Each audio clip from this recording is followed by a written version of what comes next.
오늘 아침이 주일 아침에 우리 주님께서 우리에게 주시는 말씀 함께 나눕니다. 마가복음 14장 22절에서 32절까지의 말씀으로 함께 보겠습니다.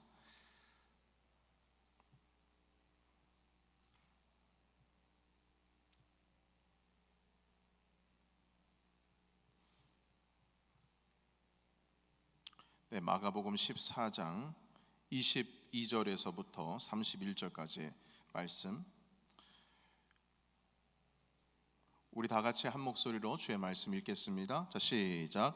그들이 먹을 때에 예수께서 떡을 가지사 축복하시고 떼어 제자들에게 주시며 이르시되 받으라, 이것은 내 몸이니라 하시고 또 잔을 가지사 감사 기도하시고 그들에게 주시니 다 이를 마시매 이르시되 이것은 많은 사람을 위하여 흘리는 나의 피 곧 언약의 피니라. 진실로 너희에게 이르노니 내가 포도나무에서 난 것을 하나님 나라에서 새 것으로 마시는 날까지 다시 마시지 아니하리라 하시니라. 이에 그들이 찬미하고 감람산으로 가니라. 예수께서 제자들에게 이르시되 너희가 다 나를 버리리라. 이는 기록된 바 내가 목자를 치리니 양들이 흩어지리라 하였음이니라. 그러나 내가 살아난 후에 너희보다 먼저 갈릴리로 가리라. 베드로가 여짜오되 다 버릴지라도 나는 그리하지 않겠나이다. 예수께서 이르시되 내가 진실로 내게 이르노니 오늘 이 밤 닭이 2번 울기 전에 네가 3번 나를 부인하리라. 베드로가 힘있게 말하되 내가 주와 함께 죽을지언정 주를 부인하지 않겠나이다 하고 모든 제자도 이와 같이 말하니라. 아멘. 나는 그리하지 않겠나이다, 이 제목 가지고 주의 말씀 함께 나누겠습니다. 믿었던 사람이 우리를 속이게 되면, 믿었던 사람이 우리를 속이고 대놓고 속이고 만약에 배신을 하게 된다면 여러분, 그 사람과 더 이상 그걸 안 날 이후부터 이렇게 교제하는 것이 쉽지가 않습니다. 더군다나 함께 이 식탁의 자리를 나누는 것은 거의 불가능한 것에 가깝죠. 함께 먹는 관계는, 같은 음식을 먹는 관계는 서로 신뢰하거나 그리고 신뢰하는 과정 가운데 있다는 뜻을 의미합니다. 그러니까 가까운 관계니까 그러는 것이죠. 그래서 국가에서 정상들이 서로 만날 때에도 리셉션하는, 그 함께 환영하는 그 식탁을 나누는 자리가 아주 중요한 자리입니다. 그건 먹는 자리가 아니라 정치적으로 함께 결합이 되는 자리입니다. 정치도 그렇지만 우리 동서고금을 막론하고 함께 어울리고 가까워질 때에 그걸 위해서 식탁의 교제를 나눈다. 이것은 너무나도 자연스러운 방법이고, 예나 오늘이나 어떤 문화권에서 함께 나눈다라고 하는 것은, 그것은 정말로 가까워질 수 있는 방법이고 또한 가까워지는 데 자연스러운 것입니다. 그런데 나를 속인다, 나를 배신할 자와 식탁의 자리를 나눈다, 이건 정말 힘든 일이죠. 어떻게 해서든지 그 자리를 피하려고 할 겁니다. 왜냐하면 불편하기 때문이죠. 그런데 예수님께서는 이 6월절 마지막 저녁 식사를 제자들과 지금 하시는 가운데 주님은 아셨습니다. 이제 몇 시간 후에 로마 병정들에게 이끌려서 대제사장들과 사내들은 공의에 잡혀가게 되고 빌라도 총독 앞에 잡혀서 이제 십자가를 질 수밖에 없는 그 상황으로 가신다는 걸 알고 있는데, 동시에 하는 것은 무엇이냐면 모두 당신을 버리고 제자들은 도망갈 거라는 거, 이거 알고 계십니다. 오늘 우리가 읽었던 이 말씀 보시게 되면 마가복음 14장 27절에 보시겠어요? 우리 같이 한번 읽어봅니다. 자, 시작. 예수께서 제자들에게 이르시되 너희가 다 나를 버리리라. 이는 기록된 바 내가 목자를 치리니 양들이 흩어지리라 하였음이니라. 아멘.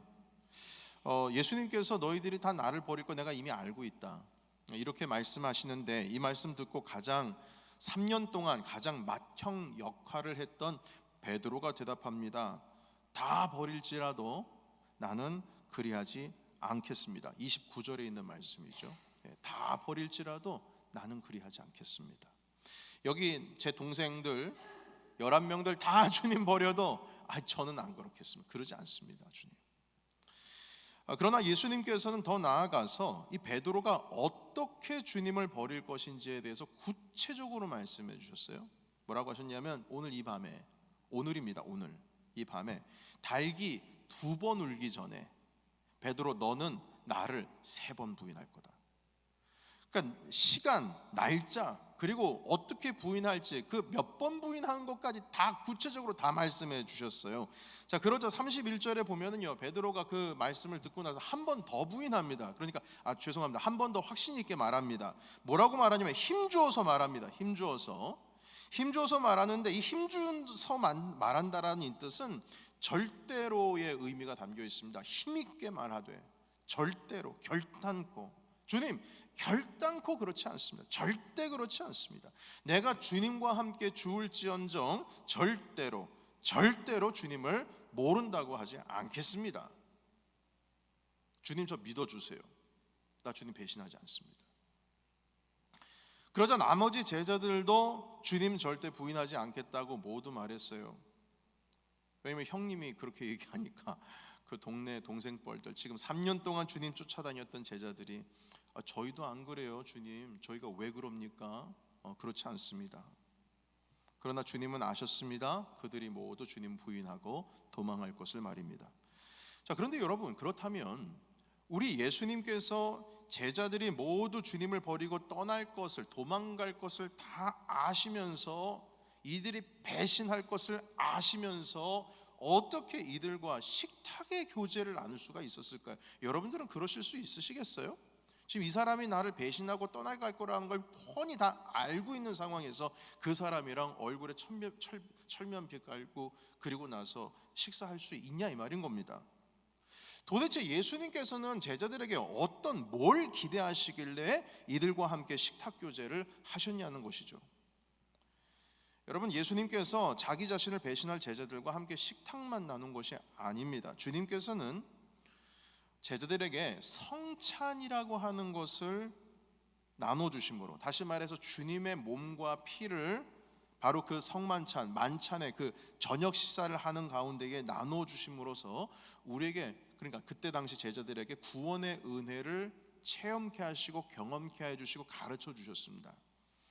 여러분, 이 성찬이라고 하는 것은 주님의 몸과 피에 우리가 함께 연합이 이루어지는 놀라운 신비입니다. 다시 말해서 하나님의 구원의 은혜가 우리의 몸속, 우리 안으로 들어오는 신비고요, 우리가 실질적으로 이 구원이라고 하는 것을 몸으로 체험하는 것이 이 성만찬입니다. 주님께서 직접 가르쳐 주시고 제정하신 거예요. 그래서 이 성만찬이라고 하는 것은 구원의 신비고 또한 또 하나의 하나님께 드려지는 예배입니다. 그런데 그 귀한 신비로운 구원의 체험인 그 성찬을 예수님을 지금 배신할 자에게 가르쳐주고 계시는 거예요. 나눠주고 계시는 겁니다. 그러니까 후대에도 모든 교회가 주님의 몸과 피에 동참할 수 있도록 그 제자들을 통하여서 길을 열어주시려고 배신할 자들 앞에다가 세워주시고 그들에게 자신의 몸과 피를 나눠주시고 계세요. 그리고 뭐라고 말씀하시냐면 이것을 행하여 나를 기념하라 하셨습니다. 나를 기억하라. 여러분, 예수님께서 배신하고 자기 자신을 부인할 자기들을, 그러니까 주님께서 주님을 부인할 제자들에게 이 식탁 교제를 나누고 그리고 성찬을 가르쳐 주신 것은 제자들이 십자가 앞에서 다 무너질 것을 이미 알고도 계셨지만 또 한 가지 우리가 알아야 될 것은 무엇이냐면 그들이 십자가로 다시 돌아올 것을 기대하고 계셨기 때문에 식탁의 자리를 지금 나누고 있는 겁니다. 다시 말해서 무너질 뿐만 아니라 넘어질 뿐만 아니라 나를 부인하고 도망가는 것에서 끝나는 것이 아니라 그 제자들이 다시 회복해서 일어설 것을 주님께서 기대하셨고 확신하셨기 때문에 지금 식탁 교제를 나누고 당신의 몸과 피를 나누며 성찬을 지금 나누고 계시는 겁니다. 여러분, 믿음이라고 하는 것은 내 쪽에서만 주님을 믿는 게 아닙니다. 거기서 끝나지 않아요. 주님께서도 우리를 믿으시는 게 있습니다. 여러분, 조금 말의 어감이 좀 그렇죠. 주님이 우리를 믿는다니요. 좀 이상합니다만 여러분 곰곰이 생각을 해보세요. 기대하는 것, 누군가에게 기대를 한다, 누군가에게 소망을 품는다, 희망을 품는다라고 하는 것은 그 기대와 희망하는 것에 대한 믿음이 있기 때문에 기대하는 거고, 믿음이 있기 때문에 희망을 갖는 겁니다. 여러분, 믿음이 없는데 무엇하러 기대하고 소망을 갖습니까? 믿으니까 하는 거예요. 다시 말해서 주님께서는 그렇게 기대와 희망을 제자들에게 지금 걸고 계시는 거예요. 다시 말해서 제자들을 향한 믿음을 가지고 있다는 겁니다. 주님께서는 제자들이 다시 일어설 것을, 넘어지는 게 아니라 그냥 주님을 부인하고 그냥 무너져 내려가지고 땅바닥에 엎어져 있는 그런 모습이 아니라 다시 일어설 것을 기대하시고 희망하시고 이를 확신하시고 믿으셨기 때문에 지금 그들과 식탁 교제를 나누시고 성찬을 지금 베풀고 계시는 겁니다. 베드로가 주님, 다 버릴지라도 나는 그리하지 않겠습니다, 이렇게 말했을 때에 주님께서는 그래, 내가 너 믿는다, 네가 나 버리지 않을 것 믿는다, 이렇게 기대하신 건 아니에요. 주님께서 베드로가 아무리 힘주어서 나는 절대로 주님 부인하지 않겠습니다 라고 하는, 한마디로 내 믿음은 변하지 않습니다 라고 하는 그 믿음의 고백에 주님이 소망을 건 것이 아니라, 무너질 것 다 알지만 그럼에도 불구하고 다시 일어설 수 있다라고 하는 것에 소망을 두신 거예요. 그리고 부활하시고 갈릴리로 가셔서 베드로를 찾으셨습니다. 여러분 오늘 본문 말씀 28절 한번 보시겠습니까? 14장 28절입니다. 우리 같이 읽겠습니다. 시작. 그러나 내가 살아난 후에 너희보다 먼저 갈릴리로 가리라. 아멘. 여러분 왜 갈릴리로 가십니까? 제자들이 다 배신하고 도망할 거 알면서 왜 갈릴리로 가십니까? 갈릴리로 가신 이유는 바로 그곳에 제자들이 가슴이 무너져서 주님 부활하셨는데 나는 주님을 버렸구나, 나는 주님을 떠나갔구나, 나에게는 희망이 없구나, 3년 전에 사람 낚는 어부가 되게 하겠다라고 말씀하신 주님 말씀 믿고 따랐는데 지금 내 꼴이 뭐냐, 주님 아무리 부활하셨다 할지라도 그분의 모습을 내가 어떻게 뻔뻔하게 뵐 수가 있을까. 그들은 자동적으로 갈릴리로 가는 겁니다. 왜냐하면 거기가 자기의 고향이었고요, 그곳에서 그들은 어부의 삶을 살고 있었기 때문입니다. 실질적으로 주님께서 갈릴리로 가셨을 때에 그들이 뭐 하고 있었습니까? 베드로를 중심으로 모두 다 물고기 낚고 있었어요. 요한복음 21장에 보시게 되면 물고기 낚고 있는 그들을 새벽 미명에 아직 동도 터오르지 않을 때에 큰 소리로 외쳐서 주님께서는 베드로를 부르시고 그리고 그곳에서 내 양을 먹이라, 내 양을 치라 말씀해 주셨습니다. 그러니까 여러분, 주님께서 내가 먼저 갈릴리로 가겠다라고 하신 말씀은, 그래 너희들 무너질 거는 다 알아, 넘어질 것 알아, 나 부인할 것 다 알아, 너희들은 나를 버리고 다 도망갈 거다. 베드로, 너 그렇게 2번씩이나 절대로 부인하지 않는다고 말했지. 그러나 너는 오늘 이 밤에 달기 2번 울기 전에 넌 3번 나를 부인할 거야. 아셔요? 모르는 거 아니에요. 알지만 거기서 끝나는 것이 아닙니다. 주님께서는 우리에게 희망과 기대를 가지고 계세요. 내가 너를 포기하지 않는 한, 내가 너희와 함께하는 한 너희들은 다시 일어날 것이다. 나는 그걸 알기에 나는 갈릴리로 간다. 그래서 주님께서는 여전히 나를 배신할 그 상황 가운데 있는 제자들과 함께 먹고 마시고 당신의 몸과 피를 나누셨던 것입니다. 사랑하는 성도 여러분, 우리는 다 연약한 사람들입니다. 다 무너질 수 있는 사람들이에요. 보잘것없는 신앙을 가지고 있는 사람들입니다. 여러분, 우리 중에요, 아무리 좋은 신앙을 가졌다고 할지라도요, 큰 믿음을 가지고 있는 자나 작은 믿음을 가진 자나 모두 매 한 가지입니다. 똑같습니다. 주님의 눈으로 볼 때는 별 차이가 없어요. 왠 줄 아십니까? 결국에는 우리 모두가 어떤 특정한 상황이 오면 주님을 다 부인할 자들이라는 겁니다. 여러분, 우리 중에 나는 결코 그렇지 않습니다, 이 말 할 수 없어요. 우리는 특정한 내가 연약해진 어떤 상황이 처해지면 다 주님 부인합니다. 여러분은 베드로와 같이 주님을 부인하지 않을 것이라고 확신하십니까? 우리 자신은 확신할 수 있을지 모르겠지만 변하지 않는 사실은 우리 모두 다 연약한 존재라는 겁니다. 환경에 따라서 내 생각도 바뀌고 환경에 따라서 나의 가치관도 변하고 바뀌는 것이 사람입니다. 여러분, 그래서 우리 자신을 너무나 신뢰하면 안 돼요. 나 자신의 믿음을 너무나 확신하면 안 됩니다. 아무리 우리가 힘주어서 말하면서 결코 내가 주님을 부인하지 않겠습니다 하더라도요, 결국 나에게 어떤 특별한 상황이 오면 나도 모르는 사이에 주님 쉽게 부인할 겁니다. 여러분, 한 가지 예를 들어볼까요? 여러분께 여쭙겠습니다. 우리 주님 살아계신 거 믿으십니까? 믿으십니까? 예, 살아계시는 걸 우리 알아요. 그 믿음으로 살아계심이 우리 가운데에 당연히 주님께서 우리와 함께 하시는 것을 믿음에도 불구하고 참 희한하게 우리는 주님께서 살아계시지 않는 것처럼 그렇게 살아가기도 합니다. 여러분, 그게 주님 부인하는 거 아닌가요? 그러니까 불평이 나오고 원망이 나오는 이유가 있습니다. 희망이 아니라 절망에 빠지는 이유가 있어요.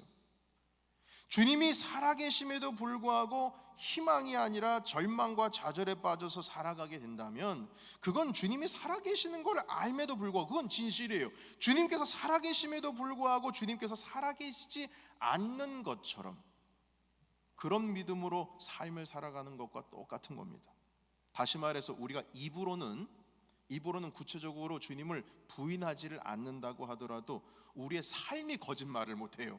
우리 삶이 주님을 부인하면서 1000번, 만번, 100만 번, 1000만 번 주님을 부인하면서 살아가고 있지 않습니까? 이스라엘 사순들이 그랬어요. 그들은 10번씩이나 이집트에 하나님께서 재앙 내리신 거 눈으로 똑똑히 봤습니다.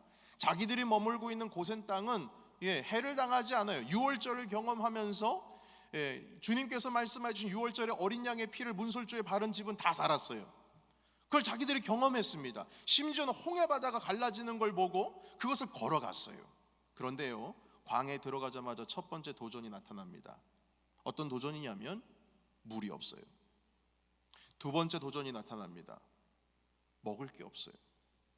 아론과 모세에게 불평불만을 쏟아내기 시작하는데 너희들이 우리들을 광야로 데리고 나와서 몽땅 여기서 죽게 만드는구나, 이렇게 말하면서 불평합니다.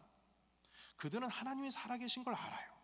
그런데 그들이 하는 말이나 그들이 하는 행동을 보면 하나님이 살아계시지 않는 것처럼 생각하고 말하고 행동한다는 겁니다. 만약 그들에게 참된 믿음이 있었다면 불평과 원망하기 전에 주님께 간구해야 됐을 거예요. 그게 믿음으로 살아가는 겁니다.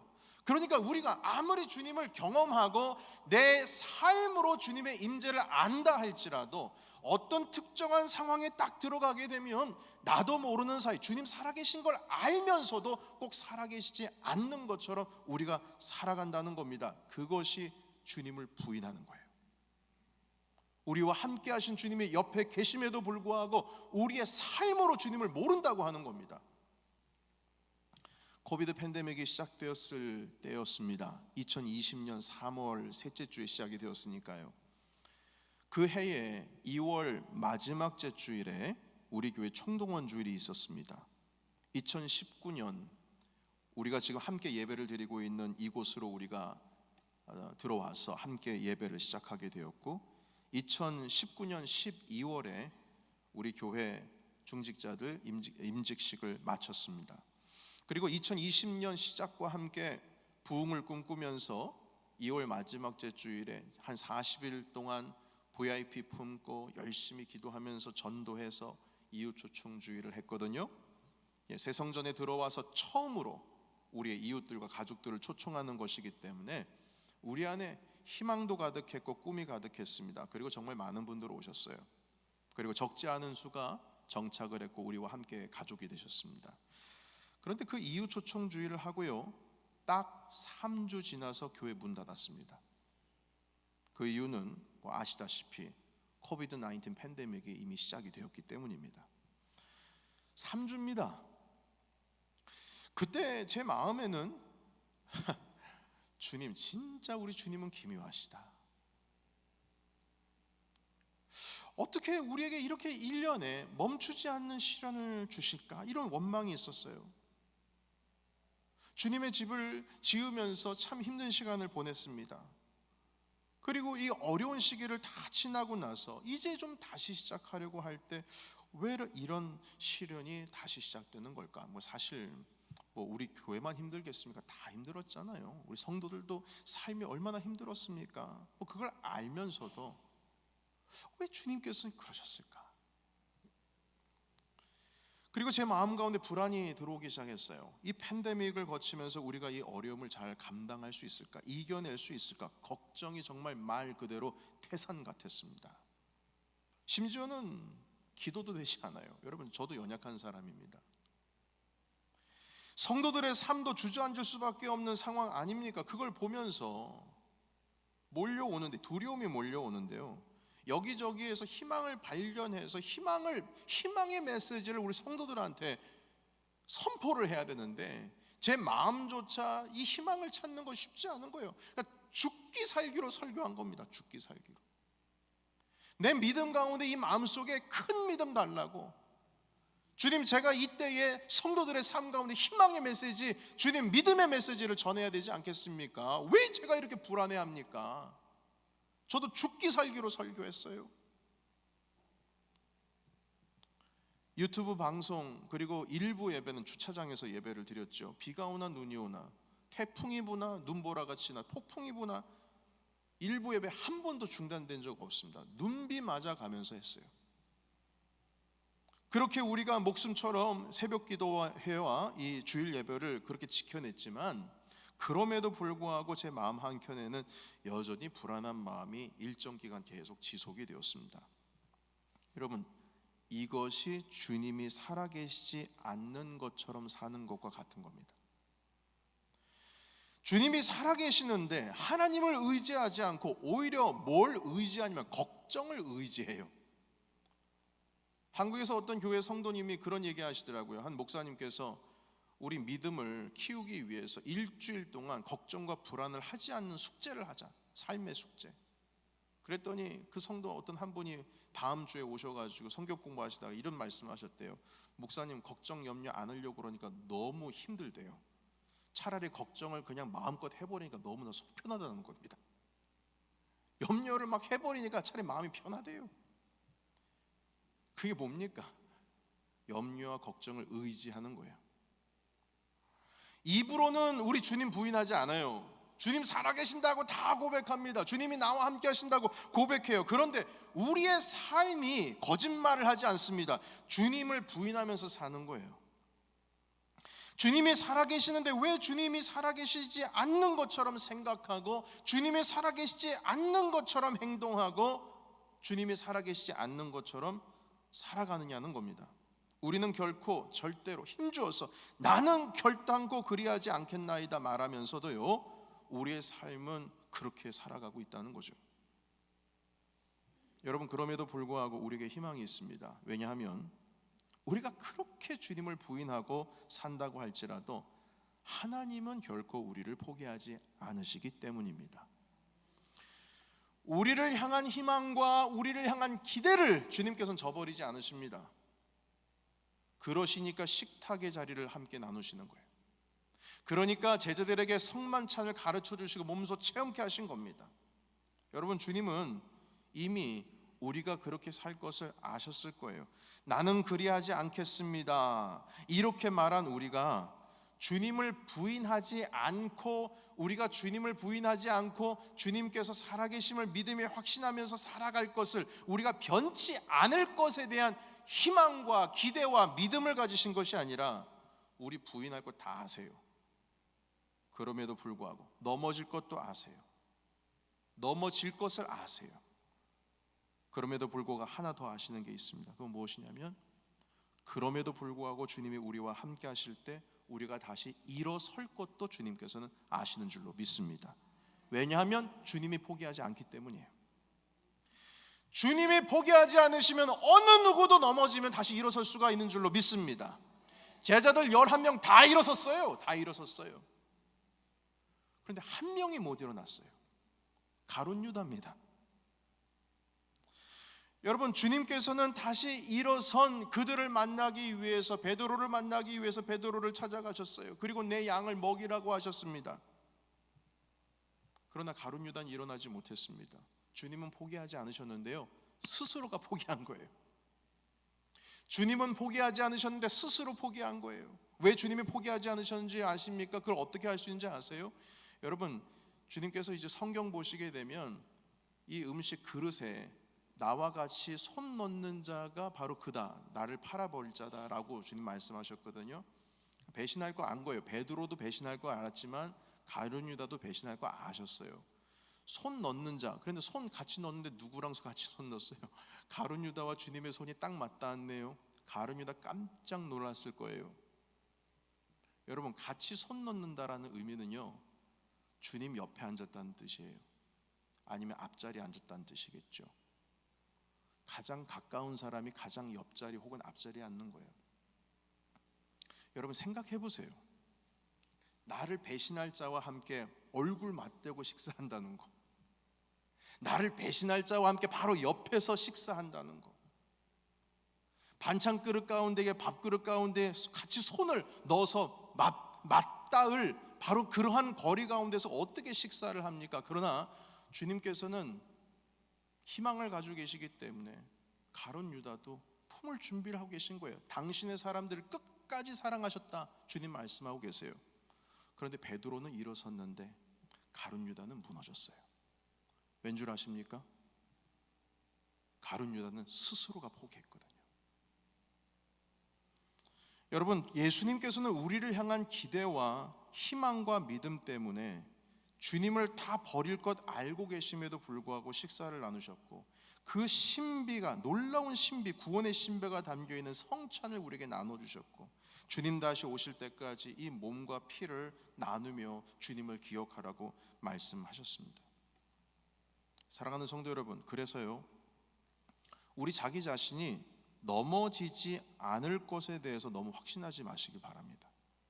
나는 결단코 다른 누군가와는 다른 사람이다, 나는 스페셜한 사람이다, 나는 결코 그렇지 않다, 다른 사람들과는 다를 것이다 라고 하는 확신 가지지 마세요.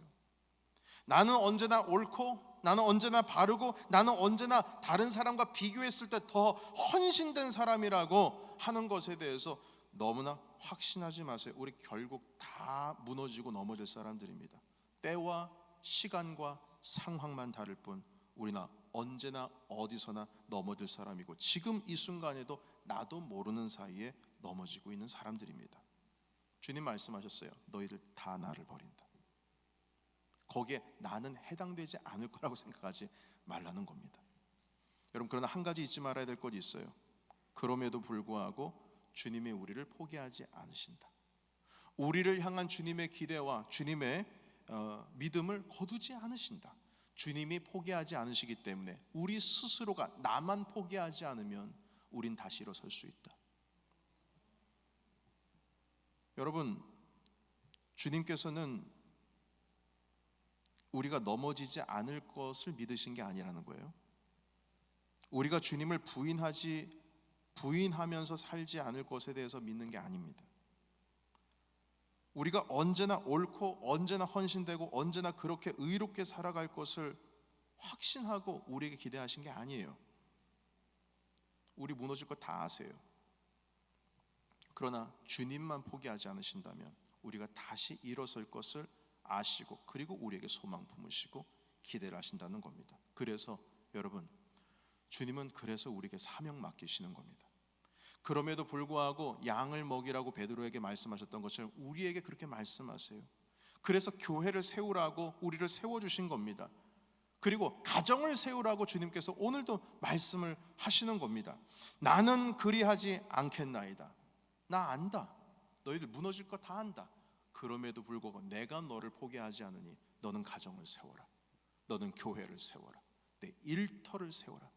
내가 너와 함께 하겠다. 주님 약속하시고, 그리고 십자가 지셨습니다. 여러분, 그런데 저는 이런 생각도 한번 해봤어요.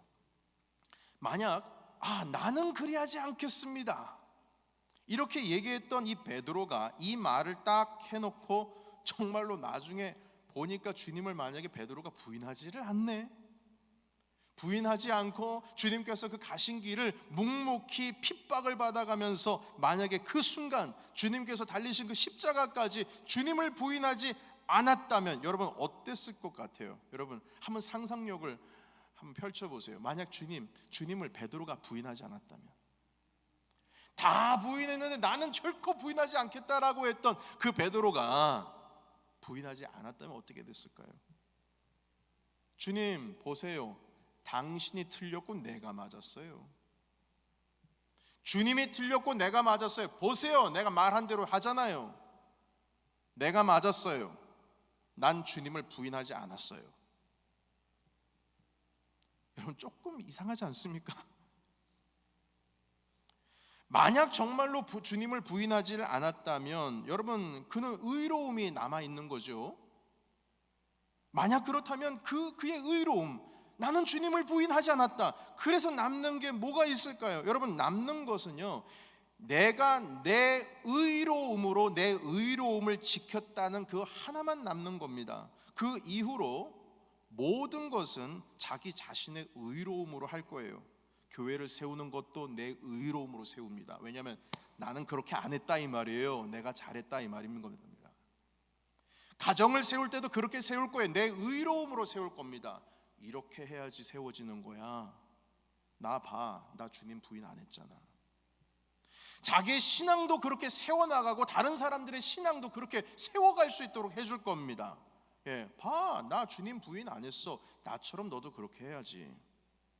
모든 관계를 자기 자신의 의로움으로 채워넣을 겁니다. 그렇게 되면요 여러분, 그게 뭐 한순간이죠. 결국 피곤해서 또 무너질걸요. 여러분 사람이 평생을 의롭습니까? 결코 그렇지 않습니다. 그 가운데는 자기의 의로움만 채워져 있기 때문에 주님이 들어가실 자리가 없어요. 내 의로움으로 하겠다는데, 주님 보세요, 주님이 틀렸고 제가 맞았어요. 제가 주님 부인 안 했잖아요. 주님이 틀린 거예요. 주님이 들어갈 자리가 없어요. 여러분 차라리 그런 의로움으로 확신하면서 살아가는 것보다 차라리요 여러분 철저하게 무너지는 게 더 낫습니다. 무너져 버리세요. 확실히 그냥 땅에 떨어져 버리세요. 그게 더 나아요. 차라리 약함이 드러나는 게 낫습니다. 우리가 넘어질 줄 알아야 겸손히 다시 주님 붙들고 일어설 수 있는 거지. 일어서긴 일어섰는데 주님은 저기 멀리 가시고 자기의 의로움만 가지고 일어서면 그게 사람이에요? 그게 신앙이에요? 아니요. 사람은 주님 붙들 때 진짜 세워질 수 있는 것이지, 내 의로움으로 세워지는 거는 그건 사탄이나 하는 짓입니다. 사랑하는 성도 여러분, 내 주님만 나를 포기하지 않으시면 우리는 언제나 일어설 수 있습니다. 일어서기 위해서 철저하게 무너지시는 것도 괜찮아요. 주님 제가 무너졌어요. 맞아요, 무너졌습니다. 그렇지만 넘어지는 게 잘못된 것이 아니라 다시 일어서지 못하는 것이 잘못된 겁니다. 다시 일어설 줄 알아야죠. 주님 앞에 다시 겸손히 나아갈 줄 알아야죠. 탕자는 다시 돌아왔어요. 아버지의 품으로 다시 돌아왔어요. 아버지의 은혜로 살아가요. 과거에는 내게 유산 주세요, 내 뜻과 내 의로움과 내 의지로 살아갔다면 이제는 아버지의 은혜로 살아가거든요. 그 탕자는요. 그게 감사한 거예요. 그러나 큰아들은 자기의 의로움으로 살아요. 은혜가 안 됩니다. 아버지의 사랑으로 살아가야죠. 사랑하는 성도 여러분, 그래서 오늘도 우리 주님은 여러분들을 주님의 식탁의 자리로 초대하십니다. 초대하시는데요, 넘어질 걸 알면서도 초대하세요. 넘어질 걸 알면서도. 여러분 주님 앞에 난 안 넘어지겠습니다, 난 안 넘어집니다, 결단코 그리하지 않겠습니다, 그런 신앙으로 나가는 것이 아니라 조금 더 좋은 고백이 있어요. 나는 절대 그리하지 않겠습니다 라는 고백보다 더 값진 고백이 있습니다. 그것은 주님, 저는 오늘도 넘어집니다. 그러나 주님께서 저를 붙드시니 전 일어나겠습니다. 이렇게 고백하는 것이 더 값진 고백입니다. 여러분, 그래서 오늘 이 시간 우리 모두 주님의 식탁으로 나아가십시다. 넘어진 것이 잘못된 것이 아니라 주님 의지하면서 다시 일어나지 않는 게 잘못된 거예요. 주님이 나를 포기하시지 않는 한 우리는 우리를 향한 하나님의 당신의 예수 그리스도께서 우리와 기대하시고 우리를 향한 그 믿음은 주님께서는 굳건합니다. 주님, 오늘도 우리를 다시 일으켜 주세요. 가룟 유다는 넘어져서 일어나지 못했지만 저는 베드로처럼 넘어졌지만 다시 일어서겠습니다. 이제는 우리의 의로움으로 서는 것이 아니라 하나님 당신의 은혜로 서게 하옵소서. 이 믿음이 오늘 우리가 진실로 주님 앞에 드려져야 될 줄 믿습니다. 오늘 이 시간 여러분들의 가정 가운데, 일터 가운데, 교회 가운데 어렵고 힘든 일 있습니까? 혹시 넘어지려고 하고 있습니까? 넘어지셨습니까? 네, 괜찮습니다. 주님께서 여러분들을 포기하지 않으십니다. 다시 일어나셔서 주님 앞에 참된 헌신자로 주님 의지하면서 나아갈 수 있는 더 값진 고백, 주님 오늘도 넘어집니다. 그러나 주님 의지하고 다시 일어서겠습니다. 이 믿음의 고백으로 주님 앞에 나아가신 저와 여러분이 되시기를 예수님의 이름으로 축복합니다. 아멘. 기도하겠습니다. 하나님, 우리의 의로움으로 서는 것이 아니라 오직 하나님의 은혜로 서게 하옵소서. 넘어지지 않으려고 그렇게 노력했고 난 다른 사람들과 다르다고 생각을 하지만 어떤 특정한 상황이 되면 다 넘어질 수밖에 없는, 너희들은 다 나를 버린다고 말씀하셨던 것처럼 그렇게 우리는 연약합니다. 하나님, 나는 그렇지 않겠습니다. 나는 고백보다 더 값진 고백, 주님 오늘도 전 넘어집니다. 그러나 주님 의지에서 다시 일어서겠습니다. 이 믿음의 고백으로 주님 앞에 나아갈 수 있는 하나님 우리 모두가 되게 하옵소서. 우리 함께 통성으로 기도하며 주님 앞에 나아가겠습니다. 하나님 아버지, 주님의 은혜의 자리 가운데 우리를 초대하십니다. 우리 식탁의 자리로 우리를 오늘도 초대하십니다. 우리가 넘어질 걸 알면서도 주님의 그 식탁의 자리로 우리를 초대하시고 주님의 구원의 신비를 우리에게 나누어 주십니다. 우리 모든 성도들의 가정 가운데 주님께서 우리를 통하여 주의 가정을 세워주시고 우리를 통하여서 주님의 교회를 세워주시옵소서.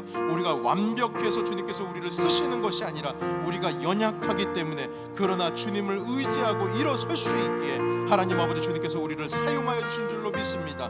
내게 능력 주시는 자 안에서 내가 모든 것을 할 수 있다라고 고백을 했던 하나님 아버지 믿음의 사람들처럼 그렇게 우리도 주님 앞에 믿음의 고백을 하며 나아가기를 원합니다.